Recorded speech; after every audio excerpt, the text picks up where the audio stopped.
Funniest question I've ever been asked in my life. You ready for this? My girlfriend showed me a note in her phone where she's listed every person she's ever had sex with, rating them on a scale of 1 to 5. Perfectly average sized scale. Here's the funny part. And she won't show me my rating. Is that a red flag? I don't know that I would call that a red flag. I would call it more of a bad news, good news situation. Here's the bad news. You're not a 5. Why would you not show a 5 of 5? I'll say the good news. You're still dating. And that means you're not a 1 or 2 or 3. And therefore you're a 4.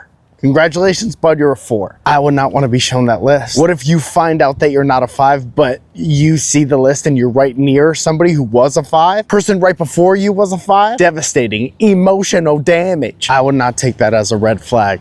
I would also not take that as my favorite thing I've ever heard. I know I'm not the best comic in the world. I'm not even trying to be the best comic. I'm trying to be the most irreplaceable version of me.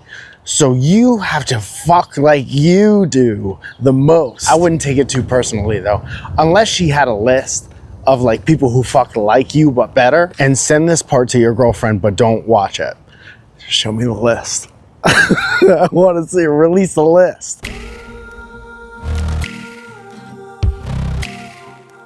Let me tell you something, dude. If you have a picture on your phone of somebody who reminds you of me and you show me that picture and that person's not hotter than me, shame on you. That person has to be hotter than me. Give me something to work towards.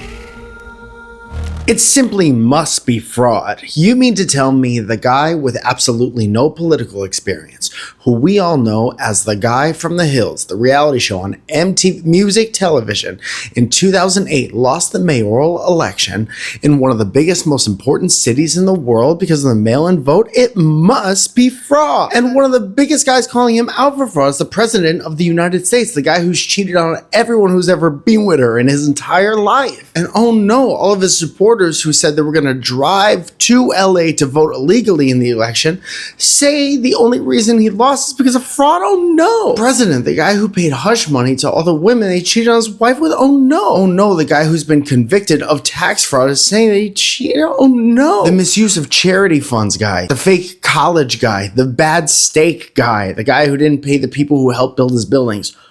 Oh no.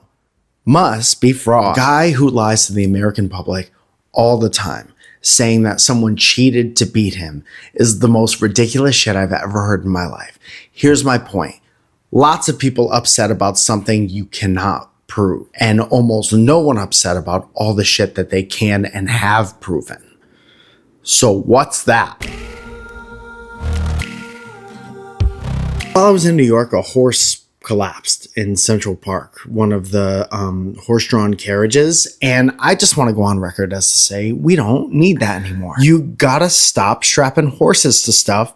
We're not settling America. It's been settled. We could just retire horses as a species and they could just be happy being horses instead of having tourists strapped to them. So the mayor has renewed calls to stop horse-drawn carriages and stuff like that in Central Park.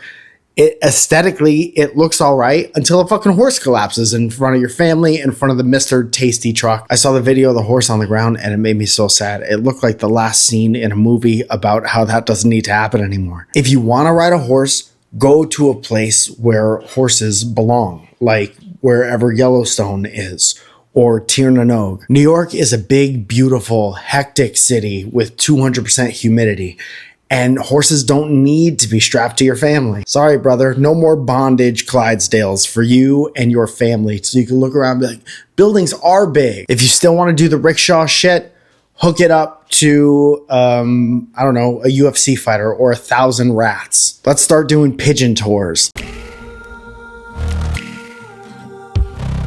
The UFC thing happened at the White House. It's the saddest. The Nitro Circus was there. People doing backflips on dirt bikes on the White House lawn, dude. Seems like such a spectacular thing. And when something like that is happening, you just want to watch that. Is this person going to die or live? They're so high up in the air. And it's almost like you're not looking at anything else. And then one of the fighters who was there got in the ring. I'm sure you've seen the clip by now, and said, Michelle Obama is a man. Right, everyone? And then everyone was like, I don't know. Big old sad. It's sad. The guy who's supposed to be the president is sad. Everyone around him is sad because it's like a big old cuck party. and we were married to Lady Liberty, and she's getting fucked by all these losers. I was on the subway recently, and I saw some old New Yorker give somebody young who was lost on the subway directions out, and I was like, that is a city. That's the most American thing I've seen happen in 5 years. Some old New Yorker giving a new scared person directions off the subway to where they were going. A guy who didn't need to help somebody for any reason saw that some kid was nervous and was like, yeah, you just go to fucking 7, you get off the fucking 7, then you walk to the W off, and then presumably he got where he was going. I had my cell phone stolen in New York, and then they left it in a cab, and then I was able to call it, and then the cab driver, who was in fucking Queens at the time, drove it back to me. There's fuck shit happening all the time, and then there's the little glimpses of hope. And I don't know which hope to hang on to until it's real and until it's happening. And there doesn't seem to be a lot happening, but it doesn't mean it's not just because you can't see it. You know what else? You can't see the bottom of the reflecting pool because it looks like fucking horse shit.